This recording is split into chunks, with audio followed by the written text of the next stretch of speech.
Olá, igreja, tudo bem? Estamos mais uma vez aqui na escola dominical, estudando os profetas menores, né?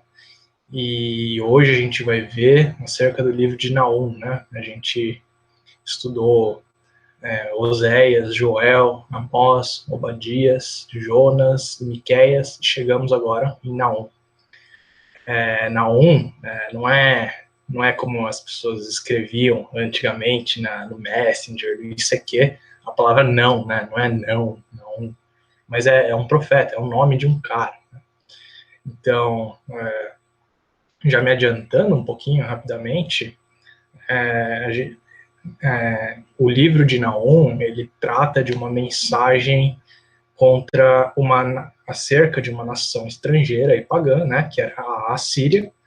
E as referências à Síria a gente encontra lá em 2 Reis, em Isaías, em Oséias, como a gente já viu também, e em Jonas principalmente, né, que a gente viu há 2 semanas atrás. E a gente vai ver também referências à Síria em Miqueias. E a Síria era, como alguns outros livros proféticos chamam das referências ao norte, né? Ah, vem um povo do norte, né? Então, muitas vezes essa referência ao povo do norte é a Síria. Mas antes, vamos começar com uma ação pedindo a ajuda de Deus. Senhor Deus, muito obrigado, Pai, por essa oportunidade de estudarmos a Tua Palavra. Te agradecemos porque o Senhor nos possibilita lermos e refletirmos acerca da Tua mensagem, acerca dos profetas menores que a gente tem estudado nesse período, nesse ciclo de escola dominical. E te pedimos, Pai, que o Senhor esteja nesse momento nos dando ajuda, nos iluminando, nos abrindo os olhos para vermos o que o Senhor quer que vejamos e abrindo os ouvidos para que possamos estar ouvindo a Tua palavra, Pai. E te pedimos por misericórdia também que o Senhor venha estar falando aos nossos corações através da mensagem do profeta Naum. É o que a gente pede, ora e agradece. Em nome do Senhor Jesus, amém. Muito bem, então, Naum, né, o seu nome significa compaixão, né, e o profeta, na verdade, apresenta uma dura e severa mensagem de julgamento contra a Assíria, né, no século 7 a.C. Então, alguns veem nisso, né, compaixão e a mensagem de Naum, uma contradição, uma vez que o tom do livro é severo e a sua mensagem é dirigida a uma nação específica no contexto específico, e assim eles julgam o livro como irrelevante, né? E muitos, infelizmente, têm perdido a oportunidade de ler o livro, né? Por conta desses pensamentos, né? Mas essa avaliação é equivocada, né? Porque se compreendido dentro do seu contexto histórico e teológico, né? Não, o livro de Naum tem enorme significação para nós hoje, além de um alto valor estético. Então, aquilo que eu já te falei, que eu falei já antes, né? A gente tem que ler os profetas, cada livro dos profetas menores dentro do contexto dos profetas menores, né? E em especial, Naum tem bastante ligação com Jonas, que a gente já viu. Né? Então, voltando para Naum, né, acerca de sua autoria, pouco se sabe a seu respeito, exceto que ele veio de uma cidade chamada Eucós. No versículo 1 do primeiro capítulo diz, né, mensagem de Naum de Eucós, só fala isso. E acerca de Eucós já foram sugeridos alguns locais. Primeiro, as redondezas de Nínive, né? O segundo já foi sugerido Eucós na Galileia. Também já foi sugerido Cafarnaum, cujo nome significa cidade de Naum. Ou também as proximidades de Judá, né? Então, o testemunho interno do livro, que a gente vê lá nos versículos 12 e 15 do primeiro capítulo, sugerem que Judá era a região onde foi desenvolvida a atividade profética de Naum, né? Então, o mapa aqui que você já conhece, eu gosto de situar um pouco, acho que fica mais fácil entender, né? Então, aqui a Assíria, ela dominava um pouquinho mais ou menos, também, esse círculo oval vermelho que vocês veem na imagem, né? E no número 1, na setinha com o número 1, vocês veem, está apontado aí a Nínive, né? Então, essa é uma possibilidade de Eucós. Outra possibilidade, né, na setinha numerada com o número 2, é Eucós na Galileia. Também 3, né, em Cafarnaum, e em 4, as proximidades de Judá. Então, na setinha 4 está apontado Jerusalém, Judá. Né? E na seta número 5 é Tebas, tá lá no Egito, que a gente já vai ver daqui a pouquinho. Então, desses lugares que a gente está falando. Então, agora, falando um pouco mais da data de autoria do livro, Naum é profundamente integrado ao seu ambiente histórico. Por isso, então, entender o seu contexto histórico é essencial para que a sua mensagem faça sentido a nós, leitores modernos. Então, tentando estabelecer uma data, né, a gente tem bastante segurança que a profecia tem lugar no século 7 a.C., né? Data baseada na menção à destruição de Tebas, né, antiga capital do Egito, como vocês viram lá na setinha número 5, pelos assírios, destruída pelos assírios em 664 a.C., né? A gente vê isso mencionado lá no capítulo 3, versículo 8. E o foco principal do livro é a destruição de Nínive, né, a capital do Império Assírio, que aconteceu, a gente sabe historicamente, em 612 a.C. Então, a gente tem essa data, esse período de data bem estabelecido, né, 664 a 612 a.C. Muito provavelmente, o livro de Naum foi escrito nessas datas. E a mensagem, profecia, então, provavelmente aconteceu no período dos reis de Judá, Manassés, Amon ou Josias, né? E o reino do norte de Israel já havia sido exilado pelos próprios assírios também, lá em 722 a.C.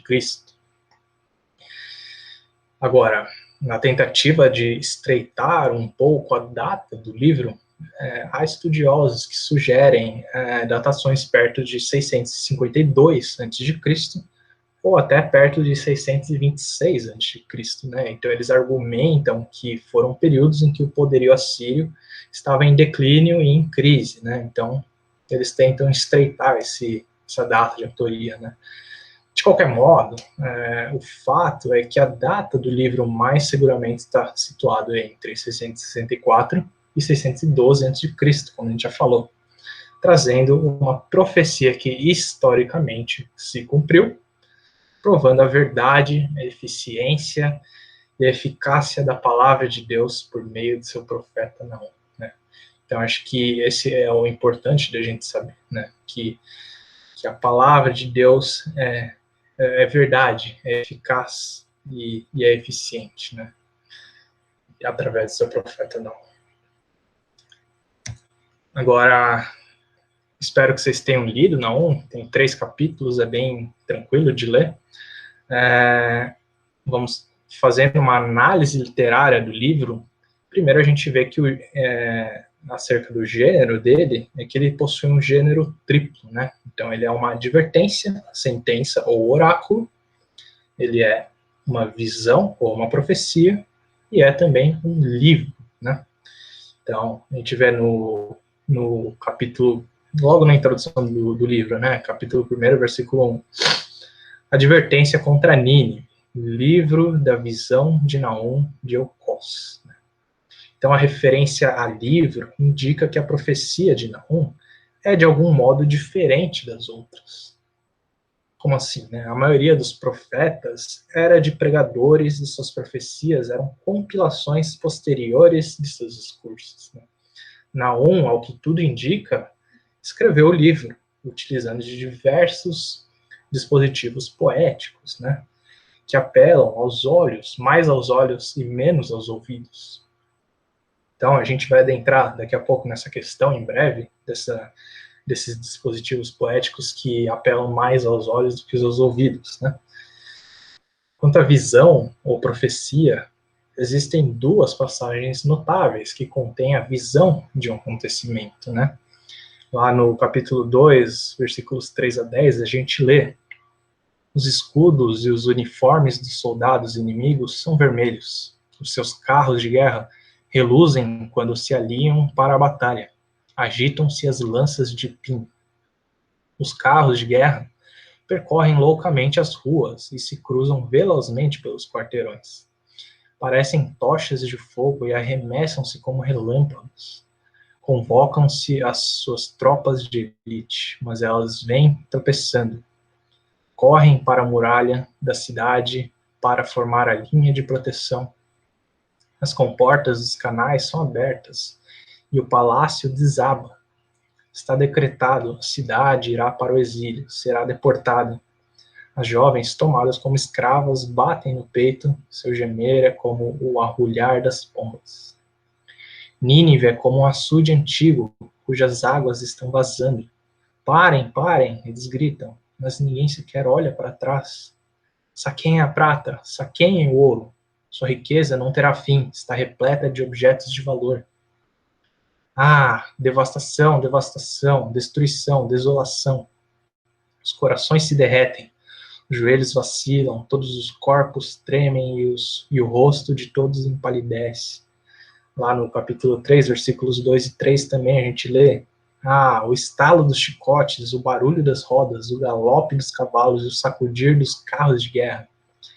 Cavaleiros atacando, espadas reluzentes e lanças cintilantes. Muitos mortos, montanhas de cadáveres, corpos sem conta, gente tropeçando por cima deles. Então aqui a gente vê essa questão da visão, que é a visão de um acontecimento que acontecerá no futuro, né? Então tem bastante vívido os detalhes aqui, né? Então, essa é as considerações acerca desse gênero de visão de Naum. E, por fim, né, quanto ao gênero de advertência ou oráculo, significa que o profeta ele investe com duras palavras contra uma nação, né? Nesse caso, estrangeira, os assírios. Então, da análise literária do livro, a gente vê que Naum possui esse gênero triplo, né? De livro, de visão, de advertência. Agora, analisando o estilo do livro, acho que quem leu percebe que são versos, né? Então tem um estilo poético, né? Então o estilo poético do livro da profecia de Naum é admirável. Não sei se você parou para pensar, né? Sua beleza contrasta com a aspereza de sua mensagem, né? E a passagem em que isso mais se evidencia é no capítulo 1, versículos 2 a 8, né? Em que vemos o hino e louvor a Deus, o guerreiro divino. E essa passagem também é programática para o resto do livro, dando o ponto de vista a partir do qual todo o livro deve ser interpretado. Então, é muito importante a gente ler com muita atenção essa passagem, né? Versículos 2 a 8 do primeiro capítulo. E acho que vale a pena a gente gastar um pouco mais de tempo estudando ela, a fim de termos uma melhor compreensão do livro como um todo, né? Porque ela é uma passagem programática para o resto do livro. Então, sem ela, a gente não entende o que está acontecendo em todo o livro. Mas, antes de tudo, é importante termos em mente que, desde o início, a profecia apresenta o caráter do Senhor como fundamento para o anunciado juízo sobre a Assíria, né? Então é apresentado uma lista de qualidades e atributos de Deus encontrados em textos anteriores. Então, acho que é importante a gente ter em mente que Naum, que essa passagem, né, em específico de Naum, tem como pano de fundo Gênesis e Êxodo, né? Então, eu gostaria de gastar um pouquinho mais de tempo analisando um pouco essa passagem programática, né? Então a gente começa no versículo 2. O Senhor é Deus zeloso e vingador. O Senhor é vingador. Seu furor é terrível. O Senhor executa a vingança contra os seus adversários e manifesta o seu furor contra os seus inimigos. Então, o tema desse poema é a certeza e a severidade da vingança de Deus contra os seus inimigos. E começa com uma declaração enérgica sobre o fato, né? Repetindo cumulativa e afirmativamente que o Senhor toma vingança e que, além de sua ira e furor serem terríveis, Deus a manifesta contra os seus adversários, né? Então, a essência dessas terríveis afirmações está ancorada no fato de que Deus é ciumento, Deus é zeloso. E as proibições de idolatria, que a gente vê em Êxodo 20, versículos 4 e 5, por exemplo, deixam claro que esse ciúme é zelo pela retidão.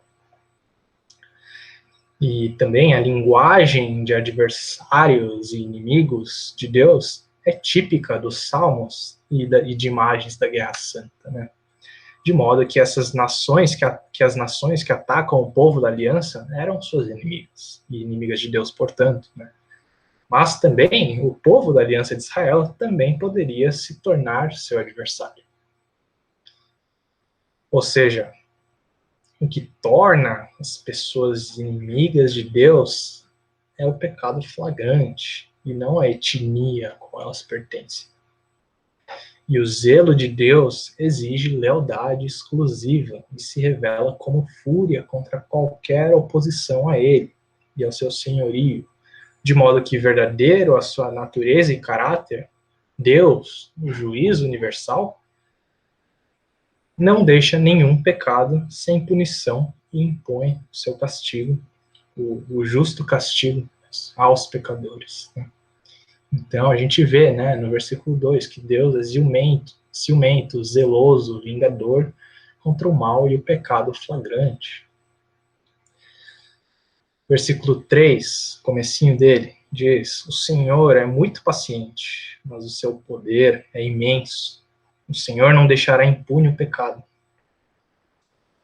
Então, ao mesmo tempo em que Naum declara esses terríveis caráteres de Deus, né, terrível não no sentido ruim, mas no sentido de temeroso, poderoso, esmagador, né, Naum diz que Deus também é paciente e justo, algo ensinado em Êxodo 20, versículos 1, 2, 6, e também no capítulo 34, versículos 6 e 7, né. Ou seja, o Senhor é tardio em irar-se, né? Ele demonstra a paciência que ele tem para com a humanidade, lhes dando tempo para o arrependimento. Mas também o Senhor demonstra sua indignação e ira contra a desobediência do pecador, né? A gente tem que ter isso muito claro. Deus é paciente, mas ele também não tolera o pecado e demonstra sua justiça contra o pecador. O Senhor, portanto, ao culpado não tem por inocente, né? Mas o responsabilizará e o julgará. É fácil por demais perder de vista essas verdades morais, né? Muito prontamente os homens imaginam que, visto que a perversidade é permitida por algum tempo, é portanto esquecida, né? Mas uma passagem tal como essa, no entanto, é um lembrete que a ira de Deus é dirigida contra toda injustiça e que, sem o arrependimento, não há perdão fácil, barato, né? Então é isso, Deus é paciente, mas também é justo. Seguindo, um pouquinho depois do versículo 3 a 5, né, a gente lê: o seu caminho está no vendaval e na tempestade, e as nuvens são a poeira de seus pés. Ele repreende o mar e o faz secar, faz que todos os rios se sequem. Bazã e o Carmelo se desvanecem, e as flores do Líbano murcham. Quando ele se aproxima, os montes tremem e as colinas se derretem. A terra se agita na sua presença, o mundo e todos os que nele vivem. Então, Deus é superior a todas as coisas. Deus está no controle de toda a natureza, pois o Senhor é o Criador. Gênesis 1, 2 também. Deus criou os céus e a terra e tudo que neles há. Salmo 24, 1. Tudo está sob seu domínio, e a tempestade do mar, as águas, os rios correm segundo a sua vontade. E a palavra de Deus, portanto, controla as forças do caos, como na travessia do Mar Vermelho, que a gente lembra lá em Êxodo 14. Diante de toda a sua palavra, toda a vegetação seca. Diante de sua presença e de sua ira, os montes e as colinas, símbolos de segurança, firmeza e estabilidade, tremem e se abalam, se derretem também. O furor de Deus é tão terrível, temeroso e poderoso que tudo se agita diante de sua presença. Esse é o grandioso e poderoso Deus de quem Naum está falando, que tem controle sobre tudo e sobre todos, Então Deus e sua palavra é superior a todas as coisas. Versículo 6 diz: quem pode resistir à sua indignação? Quem pode suportar o despertar de sua ira? O seu furor se derrama como fogo, e as rochas se despedaçam diante dele. Então aqui é feita uma série de perguntas retóricas, E elas enfatizam a impossibilidade de qualquer pessoa, e até mesmo de uma grande nação, como a Síria, de opor-se ao julgamento de Deus ou resistir a ele. O povo de Israel conhecia o Senhor e tinha presenciado toda a glória e autoridade dele, lá em Êxodo 19 a gente vê isso. Então, furor, ira, cólera dão ênfase ao juízo de Deus sobre as nações pecaminosas do povo de Nínive. E todas essas coisas, na verdade, revelam o poder do poderoso Deus. E, confrontados com elas, até os homens mais ousados se tornam conscientes de sua insignificância. Quem parará diante de seu furor? Quem subsistirá diante do ardor do seu furor? Pergunta Naum. A cólera de Deus se derrama como fogo, e as rochas se esmigalham diante dele.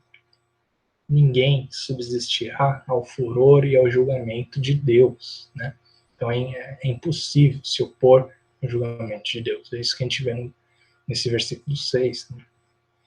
E terminando, essa passagem programática, versículos 7 e 8 diz: o Senhor é bom, um refúgio em tempos de angústia. Ele protege os que nele confiam, mas com uma enchente devastadora dará fim a Nínive. Expulsará os seus inimigos para a escuridão. Então, o louvor de Naum termina colocando um contraste. O modo como Deus trata com aqueles que confiam nele, contra aqueles que resistem e se opõem a ele. Então, há esse grande contraste aqui. Por um lado, o fiel povo de Deus experimenta o seu maravilhoso poder como amor sagrado.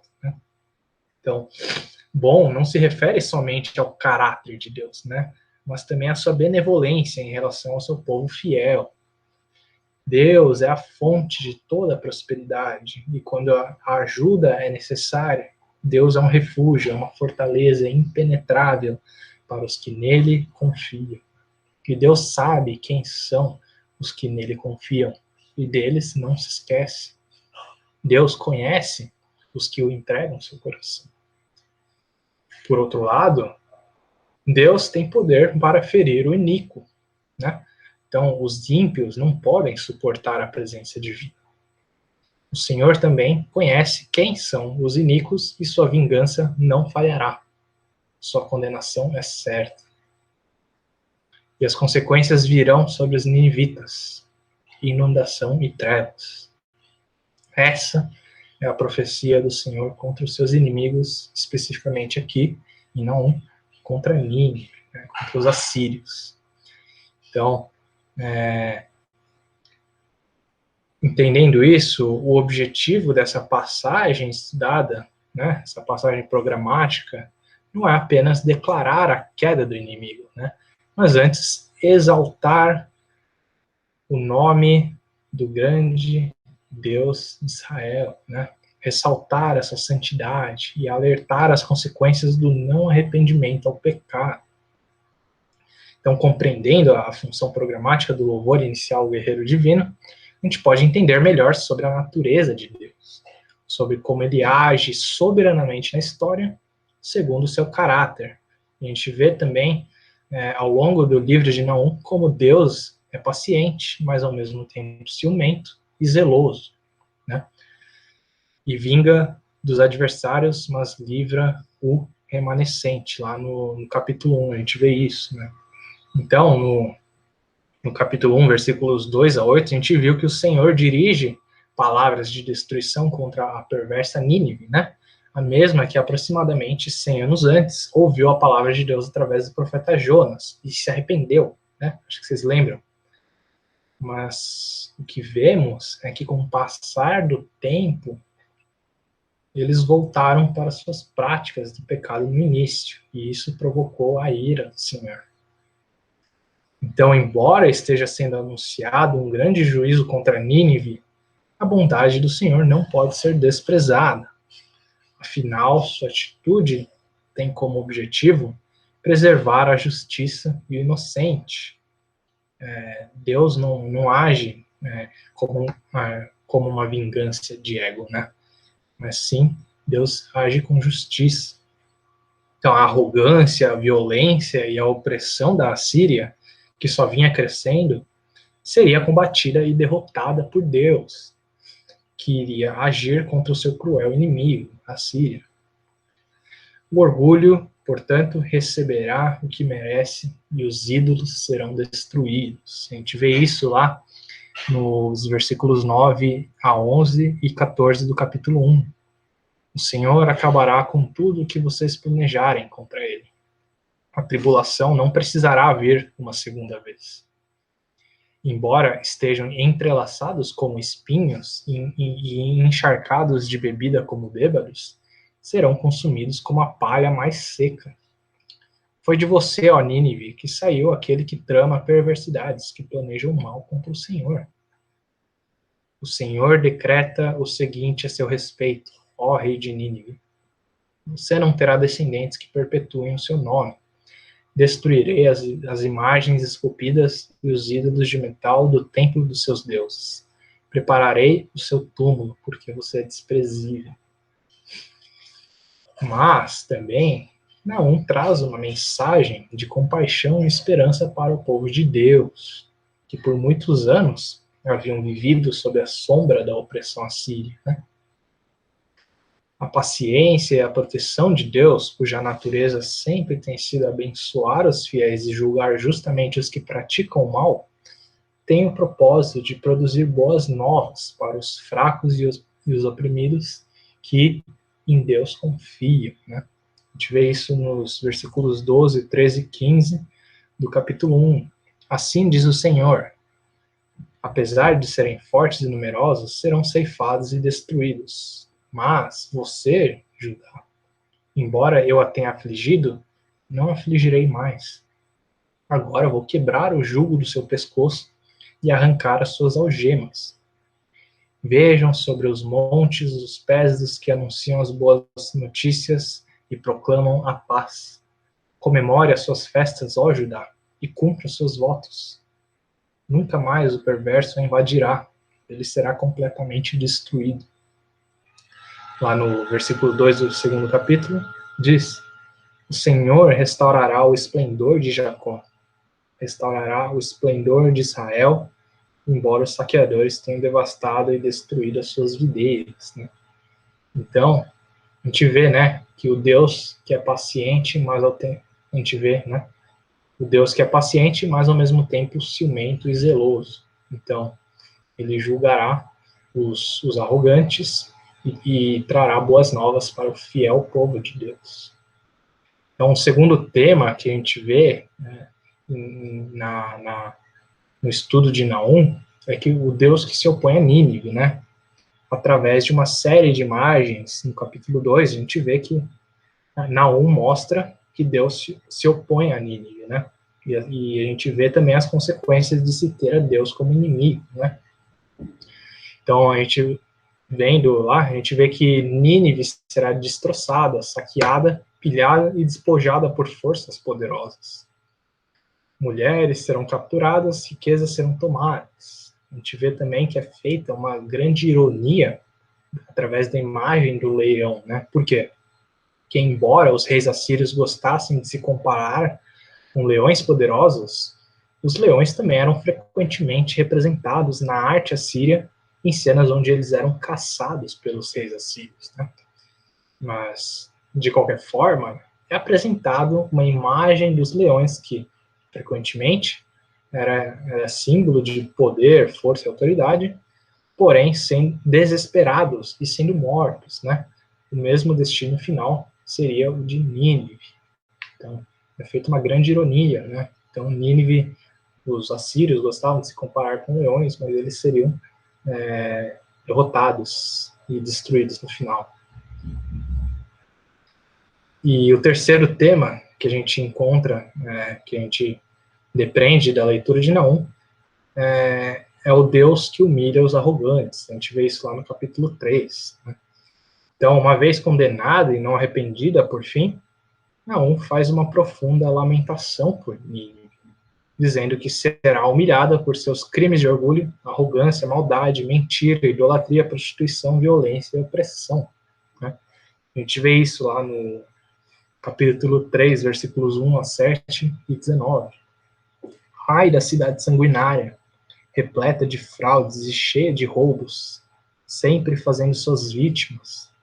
Ah, o estalo dos chicotes, o barulho das rodas, o galope dos cavalos, o sacudir dos carros de guerra. Cavaleiros atacando, espadas reluzentes e lanças cintilantes. Muitos mortos, montanhas de cadáveres, corpos sem conta, gente tropeçando por cima deles. Tudo por causa do desejo desenfreado de uma prostituta sedutora, mestre de feitiçarias, que escravizou nações com as suas prostituições e povos com a sua feitiçaria. Eu estou contra você, declara o Senhor dos Exércitos. Vou levantar o seu vestido até a altura de seu rosto. Mostrarei às nações a sua nudez e aos reinos as suas vergonhas. Eu jogarei imundície sobre você e a tratarei com desprezo. Farei de você um exemplo. Todos os que a virem fugirão, dizendo: Nínive está arrasado, quem a lamentará? Onde encontrarei quem a console? Não há cura para sua chaga, a sua ferida é mortal. Quem ouve notícias a respeito bate palmas pela sua queda, pois quem não sofreu com a sua crueldade sem limites? Então, a gente vê que Deus é paciente, mas ao mesmo tempo ciumento e zeloso, que Deus se opõe a Nínive e que Deus humilha os arrogantes. Então essas são algumas das mensagens, as principais mensagens que a gente pode trazer da leitura de Naum, né? Tendo, como eu já falei, sempre em mente essa função programática dos versículos 2 a 8 do primeiro capítulo. Né? Concluindo, depois de tudo o que se disse sobre a Síria em 2 Reis, Isaías, Oséias, Miqueias, Jonas, finalmente chegou a hora dessa grande e temível nação ser julgada, né? Então Naum sinaliza o fim da paciência de Deus com a iniquidade internacional representada por Nínive, né? Naquela época a maior potência. O que significa que Deus pode punir qualquer pessoa ou qualquer país a qualquer hora, né? Então, aqueles que sofreram as mãos dos assírios se regozijarão com a decadência deles. Então, desse fato, né, a gente tem algumas implicações, né, para o dia de hoje também. Primeiro, é que não seria possível prantear a queda da Síria, mais do que se pode lamentar a derrocada de Hitler, de Stalin ou de Napoleão. A segunda implicação é que o juízo divino significa que Deus é o Senhor universal, que é soberano tanto na salvação quanto no juízo. Né? E a terceira implicação é que isso significa que o poder e a justiça de Deus ainda controlam a história, né? O que nos deveria ser uma mensagem reconfortante, porque nenhuma nação pecadora, por mais poderosa que seja, pode evitar a ira divina. Pelo fato de o juízo começar com o povo poderoso, fica evidente a plenitude do juízo de Deus, né? E acho que aqui fica um alerta para o nosso Brasil, né? Que a gente tem vivido cenários obscuros na política, né? Então, misericórdia, Deus tenha misericórdia de nós, desse país também. Seguindo, outra conclusão que a gente pode tirar da leitura de Naum é que o povo de Deus ainda hoje pode entoar o grande hino de louvor a Deus, o guerreiro divino, né? Que ao mesmo tempo liberta o seu povo e julga os seus inimigos, né? Então, o propósito dessa guerra divina hoje é diferente daquela apresentada no Antigo Testamento, né? Lá, Deus lutava contra os inimigos de carne e osso de Israel. E, finalmente, inclusive, o próprio Israel rebelde e desobediente. Deus também lutou contra ele. Hoje, em Cristo, porém, a guerra divina é amplificada na guerra espiritual, na qual a igreja está constantemente envolvida e dá continuidade a esse processo. A gente vê isso lá em Efésios 6, versículos 10 a 17. E, na verdade, Cristo já começou o seu julgamento e já começou a dar salvação em sua primeira vinda, né? Quando Jesus retornar em glória, ele destruirá todos os poderes contrários e entregará o reino para seu Pai, né? Para que Deus seja tudo em todos, como a gente lê em 1 Coríntios 15, 24 a 28, né? Mas, enquanto isso não acontece, a Igreja de Cristo combate o mal, né? Por meio da oração e pela pregação do Evangelho, poder de Deus e salvação para todos os que nele creem. 1 Coríntios 1, 18.